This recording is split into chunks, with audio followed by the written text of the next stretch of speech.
بسم اللہ الرحمن الرحیم۔ السلام علیکم۔ میں ہوٹل کا مالک تھا۔ ایک لڑکی روز میرے ہوٹل کے باہر آ کر بیٹھ جاتی اور گاہکوں کا بچا کھانا لے جاتی۔ ایک دن کھانا نہ بچا تو وہ افسردہ سی چلی گئی۔ کچھ دیر بعد میں نے دیکھا کہ ایک سبزی والا اس لڑکی کے ساتھ بدتمیزی کر رہا تھا۔ لڑکی کا دوپٹہ آدمی کے ہاتھ میں تھا اور وہ اسے گریبان سے پکڑے ہوئے تھا۔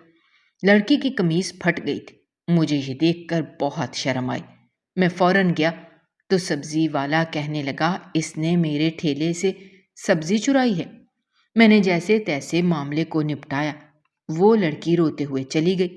میں نے اس کا پیچھا کیا تو رونگٹے کھڑے ہو گئے، کیونکہ وہ لڑکی میرے سامنے پھر شاپر کھولے کھڑی تھی اور میں بچا ہوا کھانا خود پلیٹوں سے اس کے شاپر میں ڈال رہا تھا۔ وہ بچا ہوا کھانا ایسی نظروں سے دیکھ رہی تھی جیسے اس کھانے میں اس کی زندگی ہو۔ نہ جانے وہ کن حالاتوں سے لڑ رہی تھی یا پھر اس کے ساتھ کیا مسائل تھے۔ میں نے کبھی جاننے کی کوشش تو نہیں کی تھی، البتہ اس کی مدد کرنے کی کوشش کر دیا کرتا تھا۔ یہ ہوٹل میرا ذاتی تھا۔ یہاں 5-6 ملازم کام کرتے تھے۔ زیادہ بڑا ہوٹل تو نہیں تھا، لیکن اکثر دوپہر کے وقت کھانے کے لیے قریبی آفس کے لوگ یہیں آیا کرتے تھے، تو جو کھانا ان کی پلیٹوں میں بچ جاتا میں وہ اس لڑکی کی پلیٹ میں ڈال دیتا اور پھر وہ خاموشی سے چلی جاتی۔ مجھے اس لڑکی کو دیکھنے کی عادت ہو گئی تھی، کیونکہ وہ صبح سے ہی میرے ہوٹل کی سیڑھیوں کے پاس بیٹھی نظر آتی تھی، اور دوپہر کے وقت جب گاہک تیزی سے ہوٹل خالی کرتے تو وہ خود ہی اندر چلی آتی۔ اسے معلوم تھا کہ نہ میں اسے حقارت کی نظر سے دیکھوں گا، نہ ہی اس کا ہاتھ جھٹکوں گا، نہ برا بھلا کہوں گا، بلکہ خاموشی سے اس کے شاپر میں کھانا ڈال دوں گا۔ شاید اسی لیے وہ بنا شرمندگی کے میرے سامنے کھڑی ہو جایا کرتی تھی، اور اب بھی میں نے تقریباً سارا ہی بچا ہوا کھانا اس کے شاپر میں ڈال دیا تھا۔ اس نے ایک تشکر بھری نظر مجھ پر ڈالی تھی اور خاموشی سے چلی گئی تھی۔ اس 13 سالہ لڑکی کی آنکھوں میں جو شکر کے آنسو مجھے نظر آئے تھے، انہوں نے میرے وجود کو جھنجھوڑ کر رکھ دیا تھا۔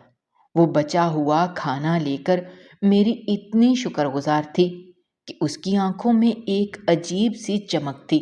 ایسے آنسو تھے جسے میں نے اس پر کتنا بڑا احسان کر دیا ہو، جبکہ میرا رب مجھے ہر وقت تازہ اور ایک سے بڑھ کر ایک کھانا کھلا رہا تھا، لیکن پھر بھی میں نے کبھی ایسا شکر ادا نہیں کیا تھا۔ اس کی آنکھوں کی نمی نے مجھے شرمندگی کا احساس دلایا تھا، اور میں نے اسی وقت ہاتھ اٹھا کر اپنے رب کا شکر ادا کیا تھا۔ اس 13 سالہ بچی نے مجھے اپنے رب کا شکر گزار بنا دیا تھا، اور میں جان گیا تھا کہ میرے رب کا مجھ پر کتنا بڑا احسان ہے کہ میں عزت سے روزی کماتا ہوں اور مجھے کسی چیز کی کوئی کمی نہیں۔ میں صرف اپنے رب کے آگے جھولی پھیلاتا ہوں، کسی اور کا محتاج نہیں ہوں۔ اس دن کے بعد سے تو میں اس بچی کا اور بھی انتظار کرنے لگا، کیونکہ شکر کی عادت میں نے اسی سے سیکھی تھی۔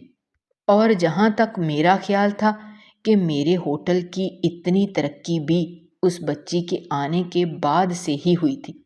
پہلے میرا ہوٹل بہت ہی کم چلتا تھا، بہت زیادہ نقصان اٹھانا پڑتا تھا، لیکن جب سے وہ بچی میرے ہوٹل آنے لگی تھی تب سے کاروبار میں اچانک سے ہی تیزی آئی تھی۔ مجھے اس بچی سے خاص انسیت ہو گئی تھی۔ میں نے اپنے ویٹرز کو بھی کہہ دیا تھا کہ اگر کبھی میں ہوٹل میں نہ ہوں تو بھی اس بچی کو خالی ہاتھ نہ جانے دینا۔ پھر ایسے ہی وقت گزرتا چلا گیا۔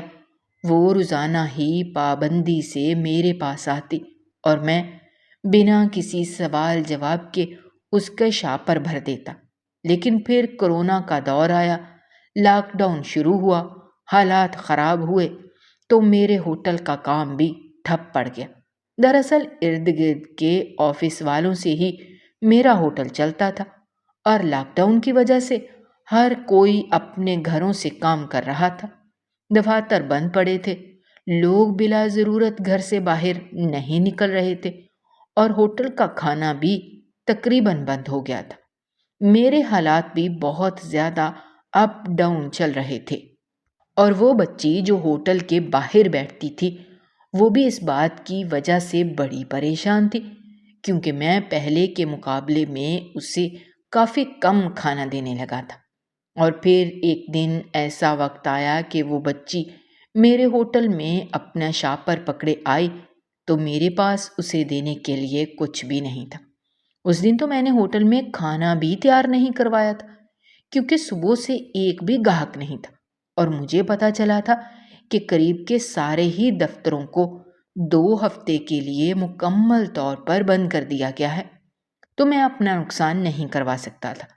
میں بھی ان حالات کی وجہ سے ذہنی طور پر اس قدر پریشان تھا کہ کچھ سمجھ نہیں آ رہا تھا کہ اب آگے کیا ہوگا۔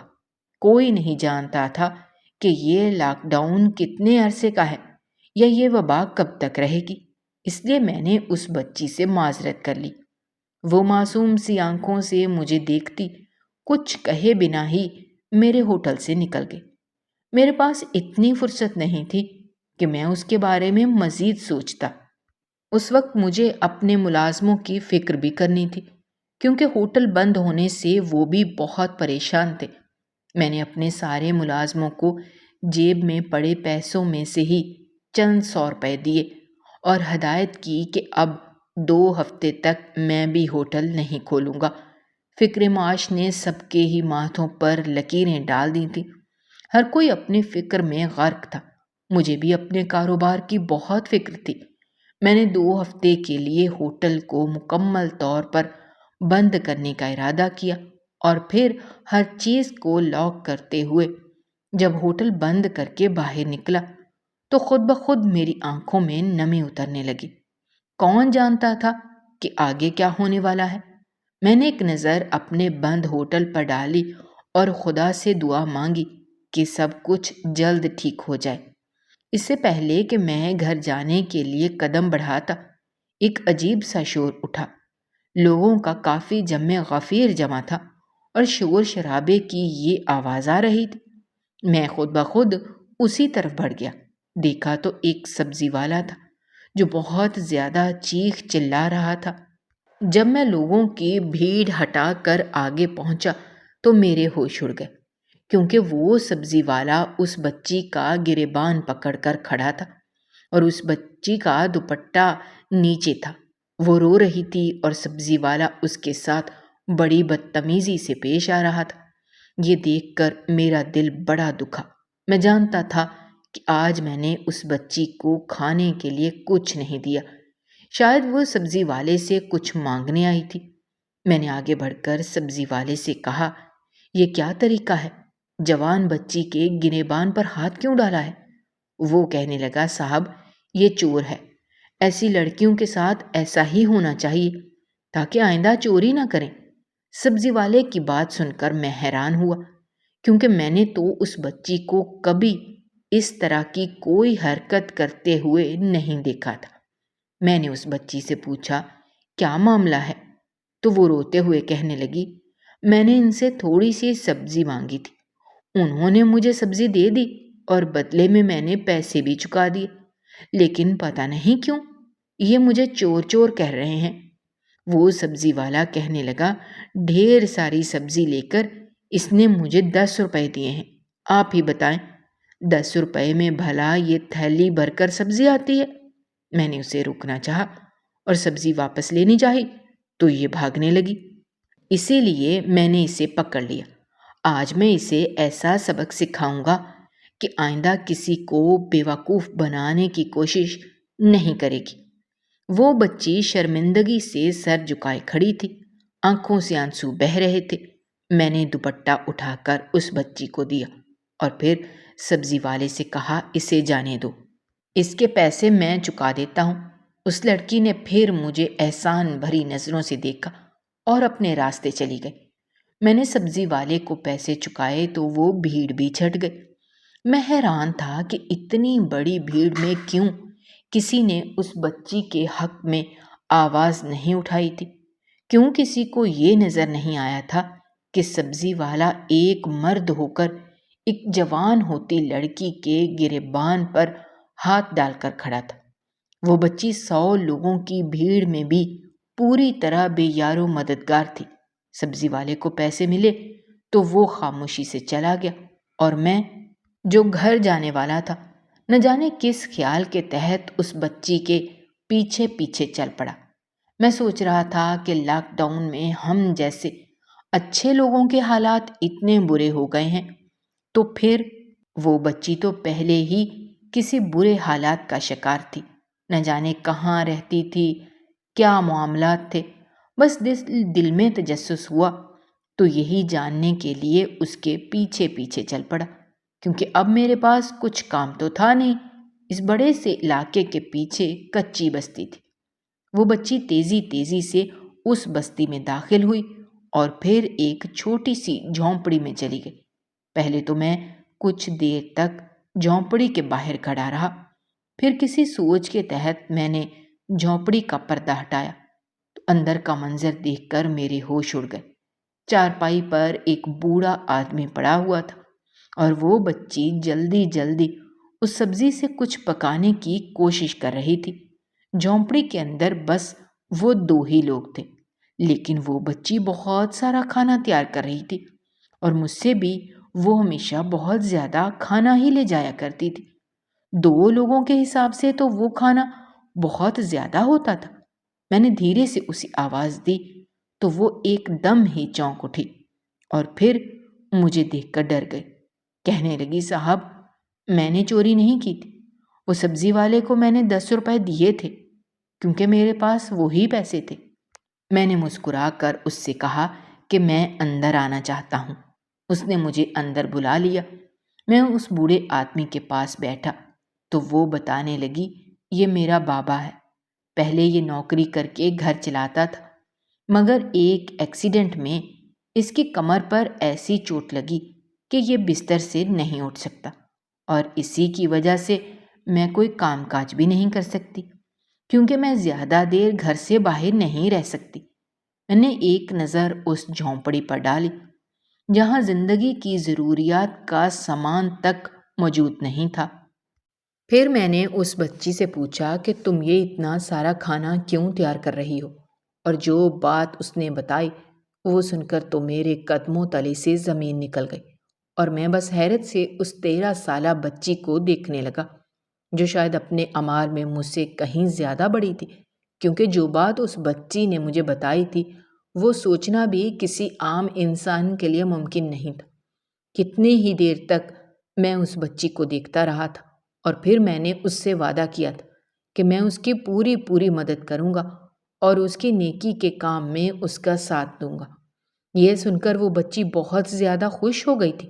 کچھ دیر اس کے باپ کے پاس بیٹھ کر میں نے کچھ پیسے اس بچی کے ہاتھ میں رکھے تھے اور پھر واپس لوٹ آیا تھا۔ میں بھول گیا تھا کہ میرے حالات کیا ہیں، کیسے ہیں، لیکن مشکلات میں جکڑا ہوا ہوں۔ اگر کچھ یاد تھا تو وہ بچی اور اس کا حوصلہ۔ اگر ایک جھونپڑی میں رہنے والی ایک عام سی بچی اتنا جگر رکھ سکتی تھی تو پھر میں کیوں نہیں؟ اسی سوچ نے مجھے ایک نئے راستے پر کھڑا کر دیا تھا۔ میں نے اسی وقت اپنے ویٹرز کو دوبارہ فون لگایا اور ساتھ ہی سٹاف کو اور دوبارہ ہوٹل کھولنے کا کہہ دیا۔ اگلی ہی صبح میں پھر سے ہوٹل کھول کر بیٹھا تھا۔ تیزی سے میرا عملہ کام کر رہا تھا۔ سبھی حیران تھے کہ میں نے ہوٹل کیوں کھلوایا ہے، کیونکہ گاہک تو آنے والے نہیں تھے۔ لیکن جب کھانا پوری طرح تیار ہو گیا تو میں نے بہت کم داموں پر کھانا دینے کا بورڈ باہر لکھ کر لگوا دیا، اور اپنے ویٹرز کے ذریعے ارد گرد کی غریب آبادیوں میں بھی اعلان کروا دیا کہ جو کوئی نہایت کم قیمت پر کھانا خریدنا چاہتا ہے وہ ہمارے ہوٹل سے لے سکتا ہے۔ دیکھتے ہی دیکھتے لوگ آنے لگے۔ ہم نے سوشل ڈسٹینسنگ کا خیال رکھا اور اس کے ساتھ ہی لوگوں کو بہت کم داموں پر کھانا دینا شروع کر دیا۔ ہر ایک پلیٹ پر مجھے صرف 5 روپے کا منافع ہو رہا تھا۔ لیکن اس وقت میرا مقصد منافع کمانا نہیں تھا، بلکہ لوگوں کی مدد کرنا تھا۔ ہاتھ پر ہاتھ رکھ کر گھر بیٹھنے سے کچھ حاصل ہونے والا نہیں تھا۔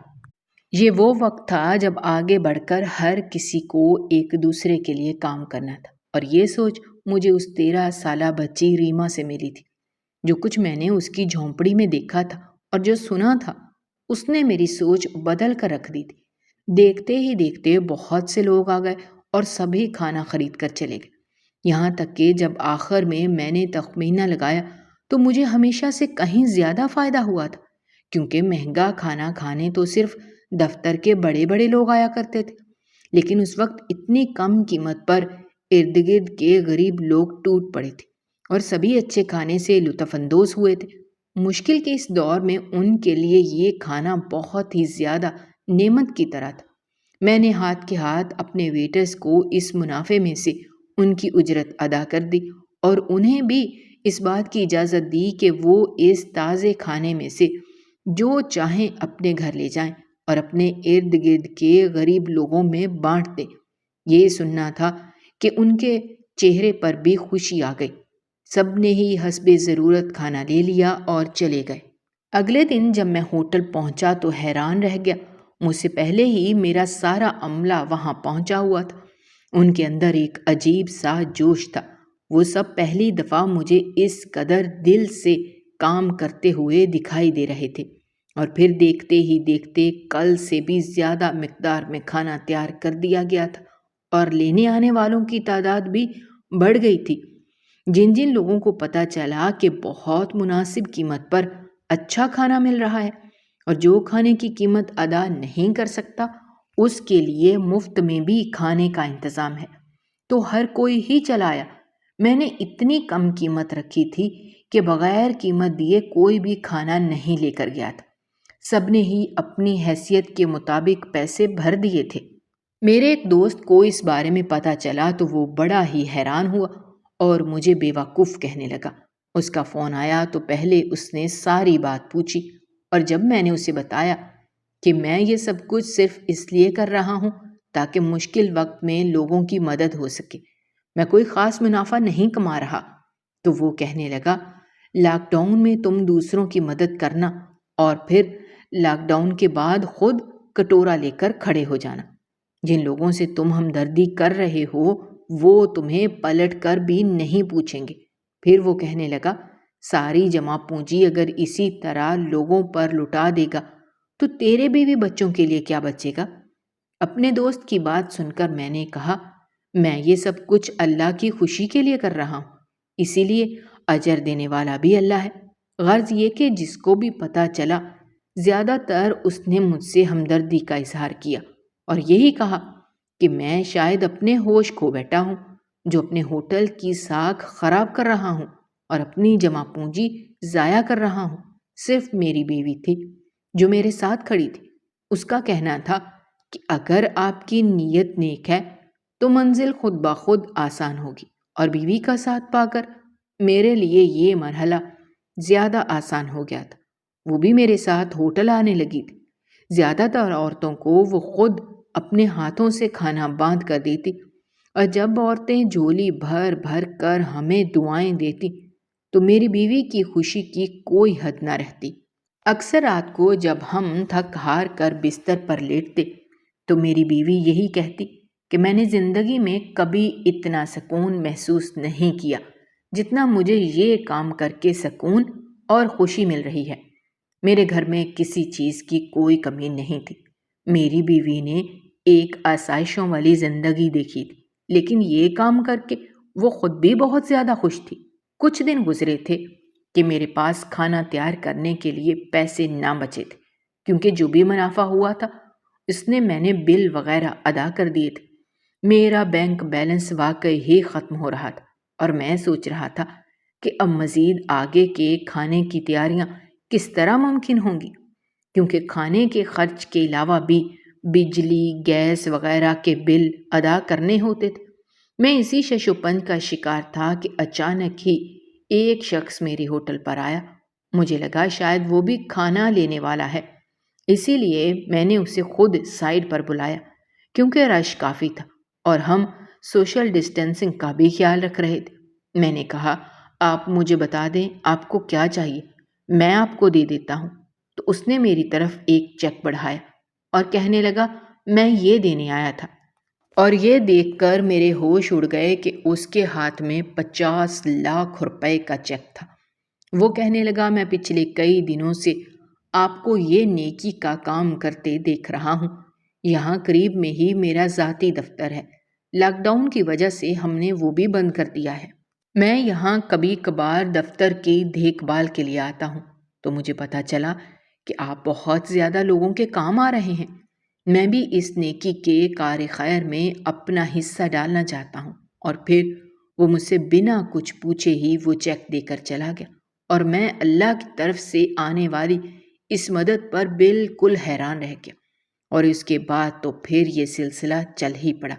کبھی کوئی NGO والا آ کر میری مدد کر جاتا، تو کبھی کوئی اللہ کی طرف سے فرشتے جیسا انسان چلا آتا، اور اسی طرح یہ سلسلہ چلتا چلا گیا۔ 2 مہینے تک میں یوں ہی لوگوں کو کھانا کھلاتا رہا، اور پھر لاک ڈاؤن میں کچھ نرمی ہوئی تو میں نے اپنا ہوٹل دوبارہ سے کھول لیا، لیکن اپنے ناخ میں اضافہ نہ کیا۔ جو لوگ پہلے میرے پاس آتے تھے وہ دوبارہ آنے لگے، لیکن حیرت کی بات یہ تھی کہ اب میرے اور بھی گاہک بن گئے تھے۔ جب لاک ڈاؤن ختم ہوا اور لوگوں کے حالات بہتر ہوئے، تب تک انہیں میرے کھانوں، میرے ذائقوں کا مزہ لگ چکا تھا۔ وہ سب اب صحیح قیمت پر بھی کھانا خریدنے کو تیار تھے۔